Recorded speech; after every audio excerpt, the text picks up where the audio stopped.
The latest Pompey news, updates every day from the Pompey Sound news desk. Just like all Pompey fans, Pompey Sound are big fans of the BBC's Andrew Moon. Here he is with a health check after Wrexham. It feels easy to describe that defeat as one game too far for Portsmouth. In some ways it was, but in others it was a match that got away. Pompey were dominant for much of the second half, but struggled to carve Wrexham open. They paid for a very poor second quarter, and once again failing to defend a near-post corner. Losing John Swift to a hamstring injury is a blow, but at least it comes at a time when Connor Chaplin is fit again. This run of games was always likely to challenge Pompey's thin squad. At Millwall, Portsmouth put in a 90-minute performance. They could not match that against Wrexham, and they still lack a cutting edge at times. But this team remains in a decent place. The bottom of the table is fairly chaotic and things can change quickly, but keep playing as they have been, and Pompey should survive. Always very measured and very wise is our Andrew Moon. I say our Andrew Moon, he's BBC, but Pompey fans know his work well and value the quality of his commentary and also his insight. I think he's got much of a day in him, but what do I know? The point is this, he was there, he was at Wrexham, he saw the whole game, he smelled it. I'm guessing, I didn't listen, but I'm guessing he was there and I'm guessing he got the whole thing. And when he says that Pompey basically just ran out of puff, it was what a lot of us anticipated, all of us actually, what am I talking about? We all thought that Pompey might run out of puff.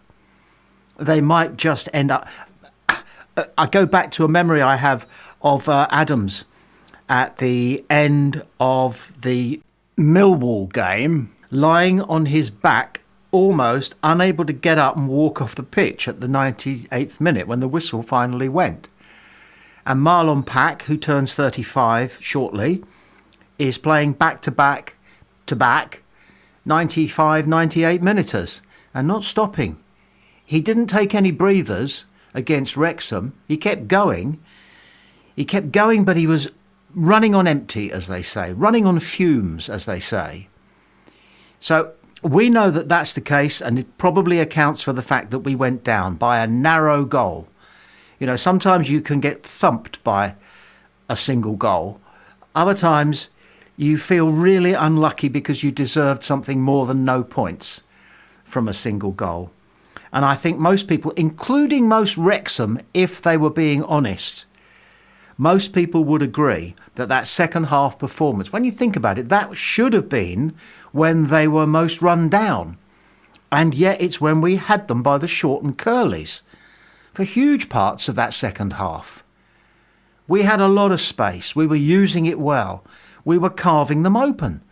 We were going down the flanks, even though apparently they played five at the back specifically to stretch their back line across to cover both wings so that whoever was on the right or the left wing would find it difficult to get the crosses in. Well, they didn't. We got literally scores of crosses in. They got about 8. That's how dominant we were. And we deserved something more than null point, didn't we? But, hey, that's football. They are up there, needing oxygen. Position that they are in the table, frankly, even though they're big spenders. They shouldn't be there, but they are, and we shouldn't be where we are, and we won't be for long, surely. Moon says so. POOLE reveals why he and Connor Ogilvie gel together so well. Me and Connor are good, and I like playing with him. We're best mates, and we spend a lot of time together off the pitch. We share a room together, we're really close, and we've got a good relationship together. We talk each other through the game, but that was the toughest 45 minutes we've had. We've had to scrap, fight, and battle for the duels, because they changed for us. It took us a little while to adjust to that, but we're really enjoying playing together, and look, we're doing alright, we need to keep that going. There will be competition for places for sure, but me and Connor are doing okay at the minute. We've formed a good partnership. We're good friends and help each other on and off the pitch. Hopefully we can keep it going. We shot ourselves in the foot a bit in the first half, and I think we were a bit shocked by how they changed their ways. They completely spun us in behind a bit, like Coventry at home when they changed. We're quite a high-pressing team and didn't have the chance to do that because every time they got it they found the 10 or spun us in behind. It's a credit to us that teams have to change for us, but we didn't adjust well enough. When we had the ball, we didn't create anything in the first half, but it's not easy to come out and have a right good go in the second half like we did. You risk going further behind, but that's a credit to where we are at the minute. We came out fighting. I think that shows we're in a good place. We won't let this get us down because it feels like we've turned a corner. We've got more belief, so we'll come back Saturday, get a win, and that will top off a good period.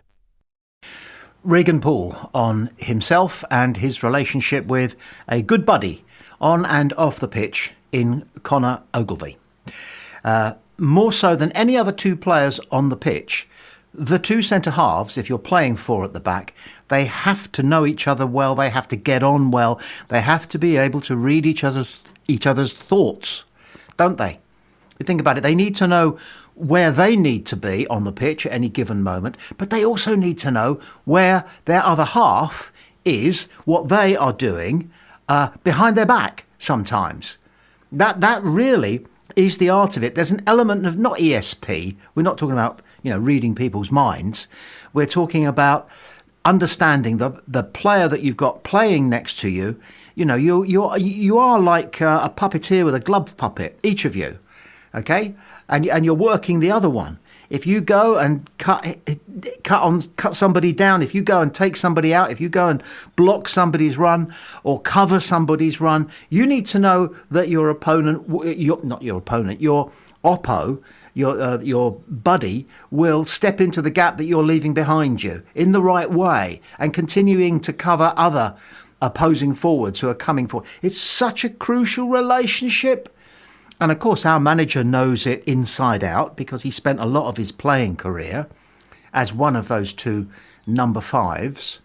And he's good at picking people who can do the job, even though it's not their designated job, because we've seen Marlon back, we've seen Williams, and now we're seeing Ogilvie playing in this ultra crucial role, one of the number fives. I would regard Ogilvie as being a number 6 and Poole as being our number 5. When Shaughnessy comes back, Shaughnessy is a number 5 and Poole will revert to being a number 6. Okay, yes, there's right and left, but there is also the 5 and 6 thing in that the 5 is the big player who takes most of the headers or goes first for the headers, whether it's in our box defending or their box attacking. But it's great to know that these two guys get on like a house on fire. And if we need to carry on using them side by side at the centre of our back four for several more games before Shaughnessy is available, and surely he will walk back into the side when he is, then we have nothing to fear. Wrexham fans were hot on their phones to heap praise on Phil Parkinson, the Dragons manager, praising his tactical nous and lauding his management skills. None of them thought to acknowledge the part played by their indiscriminate use of the chequebook only a few months ago. Here's a reminder of how they continue to shop till they drop.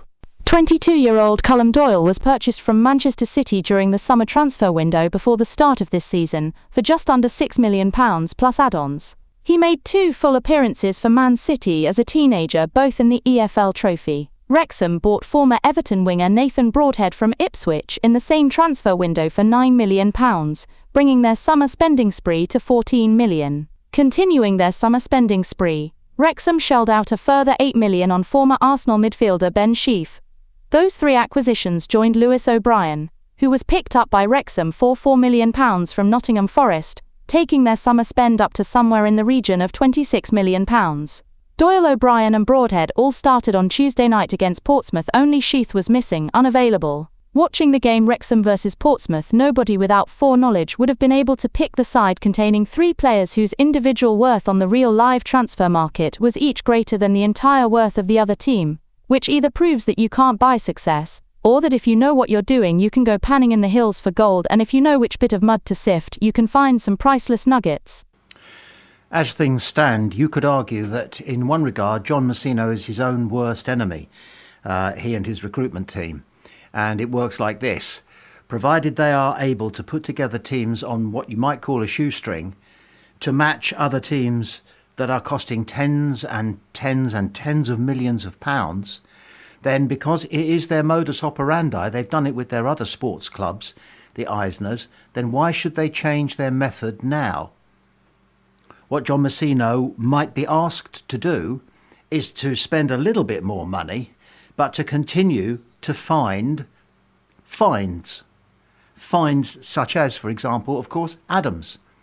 Or people that we can borrow, such as, for example, Caballero and most definitely Ali.